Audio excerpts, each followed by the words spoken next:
Anyway, this video just took a rip because I decided that my premise is wrong. Chael's premise is wrong. So I think it's widely accepted that this is a huge fight this weekend. UFC 285 is a huge fight. And it is a huge fight because Jon Jones is fighting. And if Jon Jones is fighting, it's a huge fight.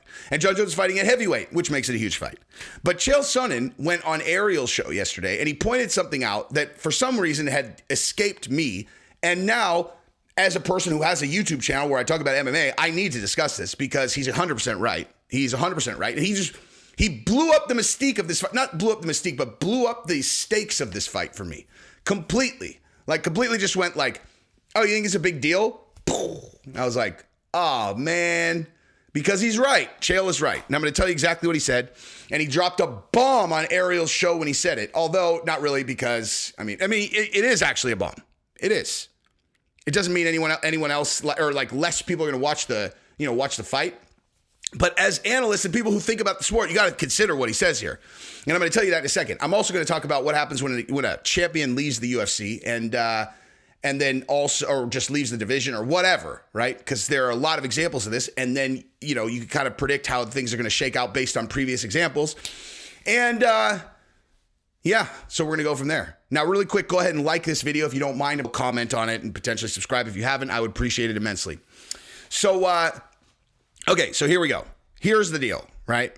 Here is the deal. Chael went on Ariel's show, and it was cute, man. They hugged Ariel. Ariel and Chael are good buddies, man.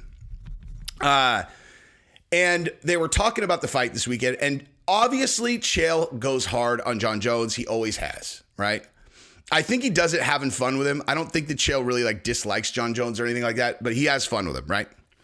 But what Chael said about this fight this weekend, which is undeniable when you actually think about it, is he's like, this is the most undeserving championship fight of all time. Well, okay, you got a guy that took 3 years off versus a guy that's 1-1 in his last two. That's just the reality. I don't know if we've had a less deserving heavyweight match in a meaningful period of time. The most undeserving championship fight of all time. And I was like, wait, what? And he's like, you have a guy who's 1-1 in his last two fights, and you've got a guy who has never fought in the division and hasn't fought in 3 years, and they're fighting for the heavyweight title. And I was like, oh man, that's true. That's just objectively true. I would love to hear you guys' responses to that because it's just true.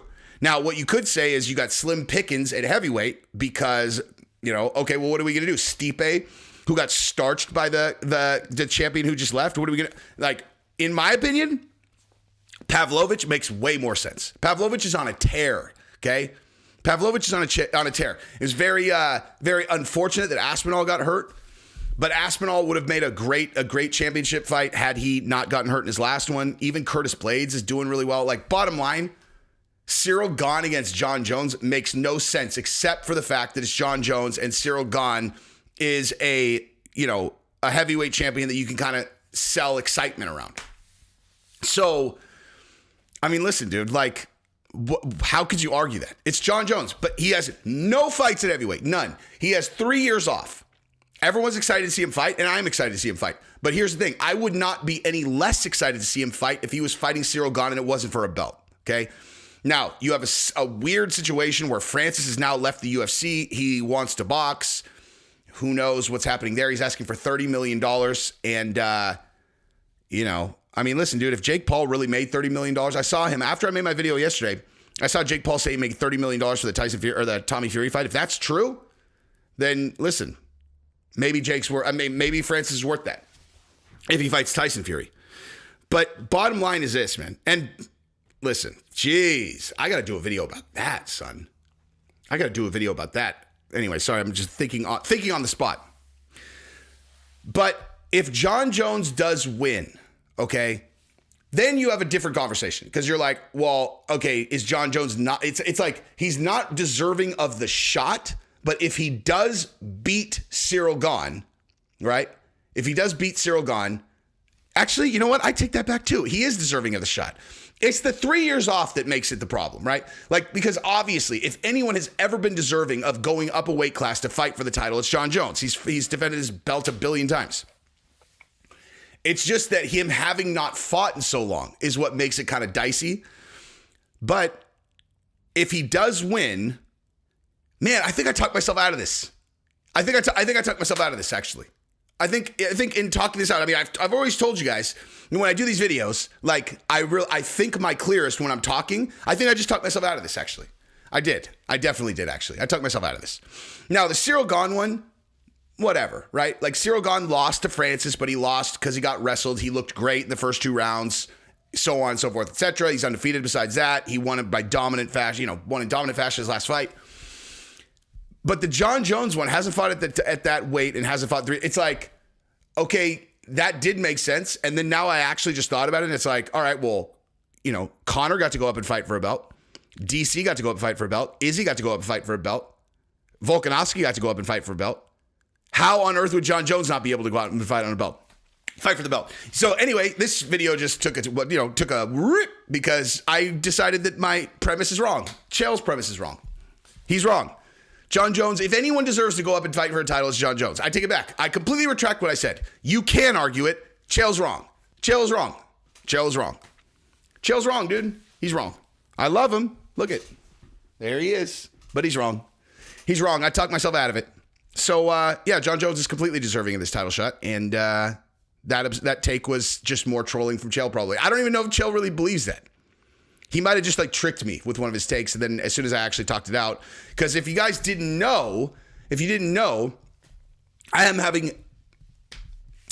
have an infection right now that is really kind of flooding my brain with, like when you have an infection, like you can't think straight. I'm taking antibiotics. It's like, I am not feeling very well. But I'm glad that I was able to talk this through in front of you guys and then get to the correct answer, which is, of course, Jon Jones is deserving of the shot. What are you talking about, Jesse? What are you talking about, Chael? Everybody's wrong. He is. I take it back. So, but I will say this, Pavlovich, I don't think anybody wants that fight, dude. I don't think anyone wants that fight, dude. I don't think anyone wants that fight. Jon Jones, Ciryl Gane, whatever. I do think Ciryl Gane has a much better chance of winning this fight than I thought. I watched Jon Jones hitting pads yesterday, and I was like, man, I don't know if it's just me, but Ciryl Gane looks a lot scarier than that. That's just me. If that fight stays on the feet, okay? If that fight stays on the feet, Jon Jones is in trouble. That's my new prediction. If the fight stays on the feet, I think Jon Jones is in trouble. I do. So, yeah. But obviously, if Jon Jones is able to wrestle him, then it is what it is, man. If he's able to get it to the ground, then Ciryl Gane's in serious trouble. But, yeah, I'm starting to lean towards Gane all of a sudden, dude. And I know that's not a popular opinion. And I want Jon Jones to win. But I don't know, dude. Jon Jones looks a little stiff on those pads, dude. He looks stiff to me. He looks stiff and he looks not super fast. I mean, maybe he is. It's possible that when he does pad work, he is just focusing purely on technique. He's just make sure my technique is absolutely perfect and he's not even trying to go fast. Totally possible. But I don't know, that pad work, I was like, yeesh, man. Ciryl Gane looks a lot smoother than that. Looks a lot faster. Looks a lot bouncier. So anyway, we'll see. I'm excited to call it. And I'm going to do a live stream and I'm going to call these fights. You guys asked for it, dude. I called the Jake Paul and Tommy Fury fight. No, I got 1 million people hit me up yesterday. They're like, you have to do that for all the fights. So I will. Anyway, that's what I got. Peace.